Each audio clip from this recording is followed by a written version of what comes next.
Communication with ourselves when it comes to personal safety. Hello, my name is Amy S.P. Wilson, and I am the CEO of Safety Positive Foundation. Today, I wanted to talk with you about, again, how are we talking to ourselves when it comes to personal safety? Over the last month or so, I have been having my own personal journey when it comes to mental health and communicating with myself.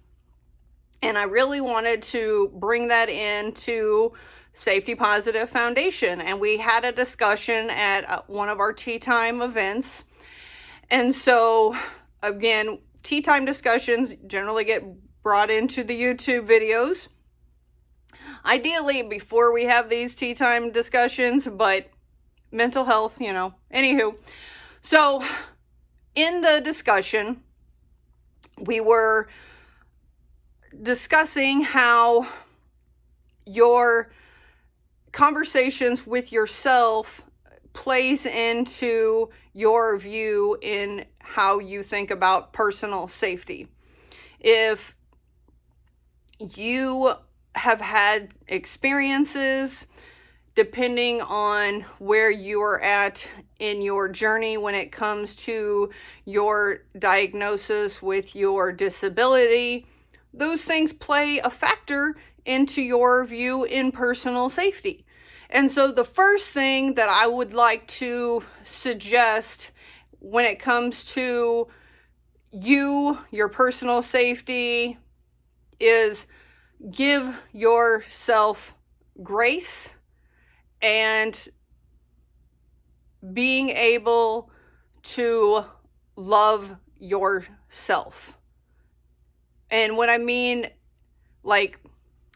there's a lot of, I guess not loving yourself, but believing in yourself.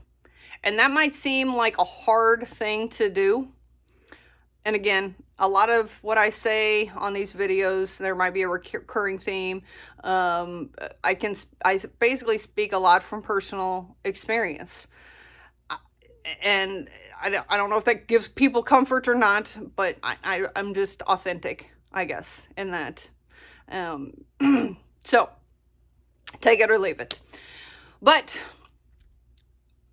if you don't believe in yourself when it comes to this stuff, it's going to be really hard to stick to your boundaries.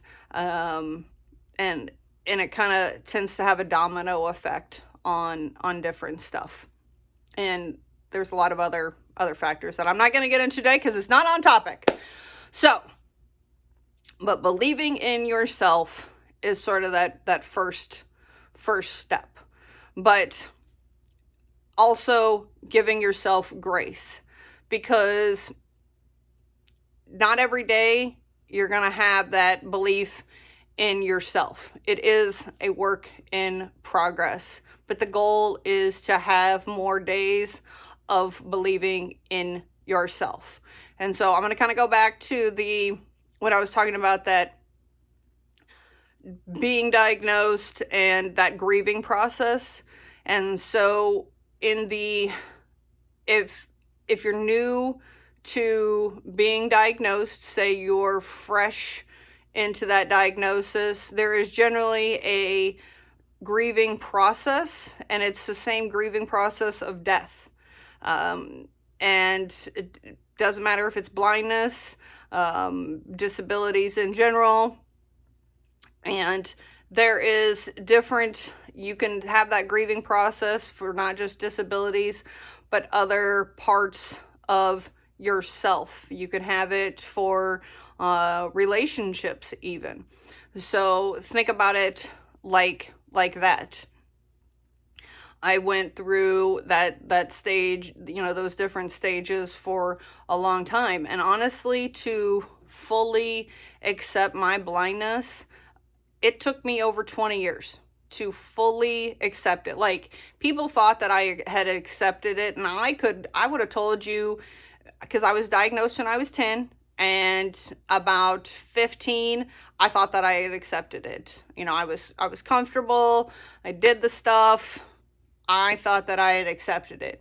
But it was not until probably 2015 that I had fully, really, really accepted it, because I kept playing the, well, when my eyes get fixed. If you're still playing the when my eyes get fixed, you're not, in my opinion, and you can leave the comments if you want, but if you're playing the when my eyes get fixed, you're still not at the fully accepted stage. Again, that's okay. Everybody's at their own journey, but I'm just, that is my personal opinion. So don't be hating on Safety Positive if you don't agree with my opinion. I'm just speaking from my own personal experience and from my own educational background on that.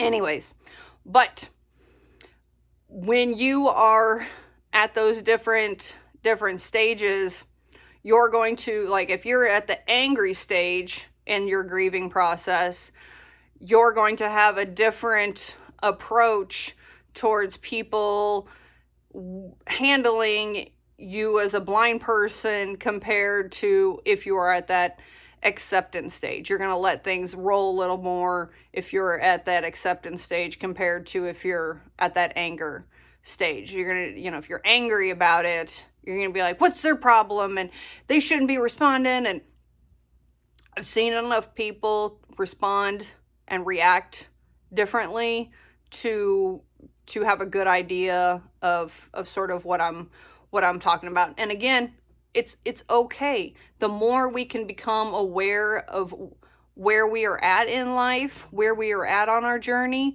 the better we can respond. That's what it's all about. Okay. That's why I make these videos, because it's not to help me. It's to be able to help bring awareness to you all on these things. So I encourage you to look up mental health, well, not mental, but the grieving process, and sort of maybe assess where you might be at, if that's something that you're thinking, maybe there is something to that. Maybe you are at that acceptance stage. Awesome. But if you don't think you are, maybe there might be something to that. If it's something you don't care about, that's fine.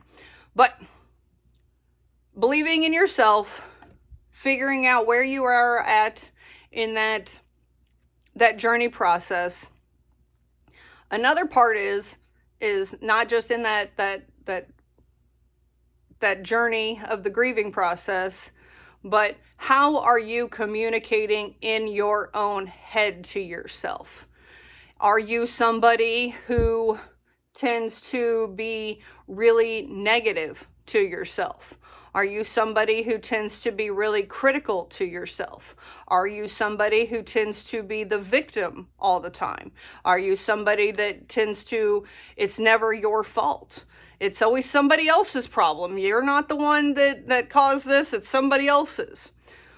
There's probably 50 different things that I could kind of run through on this.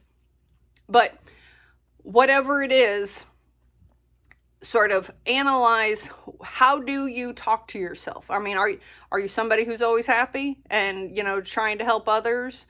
Think about it, whatever it is, but how does that sort of play into your personal safety? Are you somebody who's always afraid, thinking that people are out to get you?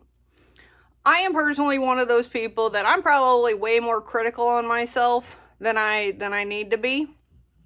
And so that's part of my work in progress journey that I'm going through. And so, but if you are somebody who tends to look at it from a fearful lens of, well, they're going to be, if I go out, they're going to do this, and if you're always looking at it where people are going to be doing this, that, and the other, that is not what Safety Positive would consider a proactive approach. If you start having the same thought of, they're going to do this, if it's the same thing of, this is going to happen to me, that's when you maybe need to consider of coming up with a proactive plan of, if they're going to do this, I'm going to do this. I will be proactive and I will do X, Y, and Z. Safety Positive would consider that to be a proactive plan. That's going to turn it from a negative to a positive. I hope that makes sense.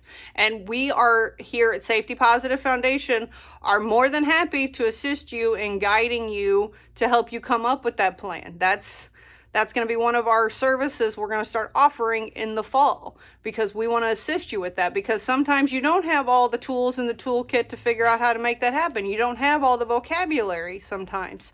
Sometimes you don't, it might be a situation where you're like, I don't even know the hands-on techniques to be doing. Again, we are happy to guide you through that process. That's what we're about. But when you are continuously having those reoccurring thoughts, it can bog you down. And I would encourage you to get those thoughts out of your head, write them down, talk to somebody, and send an email to us. Okay, we understand what a lot of the concerns are in the blind and visually impaired community, and we want to really offer as much guidance as possible moving forward, because we want people to have hope and reassurance that there are solutions to the personal safety problems that are out there, because for far too long there's not been a lot of solutions out there, and there should be. So believe in yourself, be aware of where you're at in your current state of mind. Know that there's going to be good days and there's going to be bad days, that it's perfectly normal to have bad days, and that writing things down, asking for help is a great thing to do, and that here at Safety Positive Foundation, we are happy to assist you in guiding you through this process.